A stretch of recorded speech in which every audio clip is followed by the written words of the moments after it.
नागौर सांसद हनुमान बेनीवाल सहित 14 जनों के खिलाफ करीब 4.5 महीने पुराने मामले में मुकदमा दर्ज हुआ है। इस मुकदमे में सांसद बेनीवाल के खिलाफ हाईवे जाम करने सहित अन्य आरोपों में यह मुकदमा दर्ज किया गया है और यह पूरा घटनाक्रम नागौर जिले के रियाबड़ी क्षेत्र में हुआ था। जनवरी के महीने में रियाबड़ी में बजरी को लेकर एक बड़ा आंदोलन किया गया था। उसी मामले में अब यह मुकदमा दर्ज किया गया है।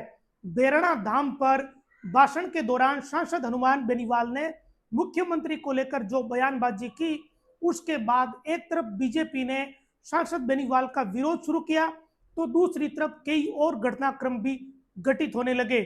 आरएलपी के कार्यकर्ताओं ने भी बीजेपी के प्रदेश अध्यक्ष की गाड़ी के वो आड़े फिर गए थे।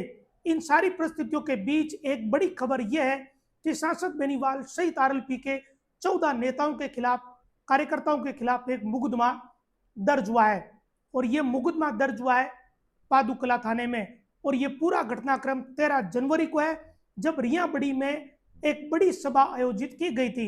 बजरी खनन के खिलाफ, बजरी माफिया के खिलाफ यह आंदोलन हुआ था और उस मामले में यह आरोप है कि नेशनल हाईवे को जाम किया गया था। साथ ही बड़े पैमाने पर डीजे बजाए गए, यातायात व्यवस्था प्रभावित हुई, आमजन परेशान हुआ, एम्बुलेंस, फायर ब्रिगेड सहित जरूरी सेवाएं भी घंटों तक फंसी रही। आरोप यह है कि कानून व्यवस्था की खुली धज्जियां उड़ाई गई और जिला मजिस्ट्रेट के आदेशों का भी उल्लंघन किया गया। जो धारा 144 है, जिसे वर्तमान में बीएनएस की धारा 163 कहा जाता है, उसके भी उल्लंघन का आरोप लगाया गया है। पादुकला थाने के एसएचओ उमा शंकर ने यह मुकदमा दर्ज करवाया है और यह मुकदमा दर्ज हुआ है 28 मई को, यानी करीब करीब उस घटनाक्रम के या उस आंदोलन के 4.5 महीने बाद। यह जो मुकदमा दर्ज हुआ है, जिसमें यह बताया कि 14 जनवरी को पादुकला थाने में एक रोज नामचा रपट संख्या 10 दर्ज की गई। पुलिस थाने में जो भी दिन भर के घटनाक्रम होते हैं उसे एक रजिस्टर में दर्ज किया जाता है, जिसे रोज नामचा रपट कहा जाता है।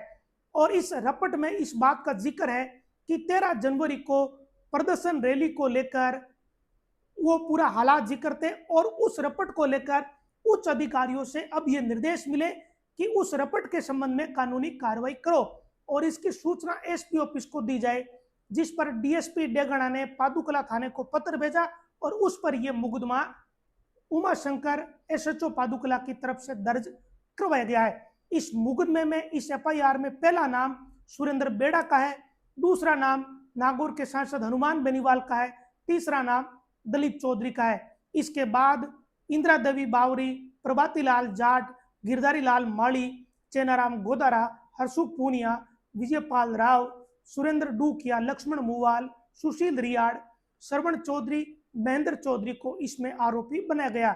ये वो 14 नामजद है। इसके अलावा अन्य हैं वो भीड़ 200-250 कितने भी अन्य हो सकते हैं। तो इसमें आरोप यह है कि 13 जनवरी 2026 को सांसद बेनीवाल दोपहर के समय उस कार्यक्रम स्थल पर पहुंचे। मंच पर पहले से ही ये नेता मौजूद थे जिनका इस अभी एफआईआर में जिक्र है। मंच पर भाषण हुए, बारी बारी से सबने भाषण दिए। इसके बाद ये तय किया कि मांगे नहीं मानेंगे तो रोड जाम करेंगे और जयपुर कूच करेंगे, जैसा कि उस दिन घटित हुआ और जनता को रोड जाम करने और जयपुर कूच के लिए भड़काया। ये इस एफआईआर में आरोप है। और सांसद बेनीवाल ने सभा को संबोधित किया, जिसके बाद करीब 150 वाहनों और डीजे के साथ 250 के करीब लोग साथ में थे, रियाबड़ी से रवाना हुए और नेशनल हाईवे जो पादुकला का 58 यहाँ पहुंचे और इसे जाम कर दिया।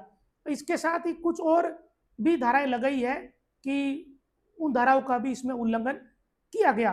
कुल मिलाकर आरोप यह है कि सांसद बेनीवाल व इनके साथ जो नेता थे उन सब ने मिलकर हाईवे जाम किया, 40 मिनट तक भड़काऊ नारेबाजी की और उसके बाद यातायात भी प्रभावित हुआ, ऊंची आवाज में डीजे बजे, धारा 144 का उल्लंघन हुआ। इन सभी आरोपों में यह मुकदमा दर्ज किया गया है।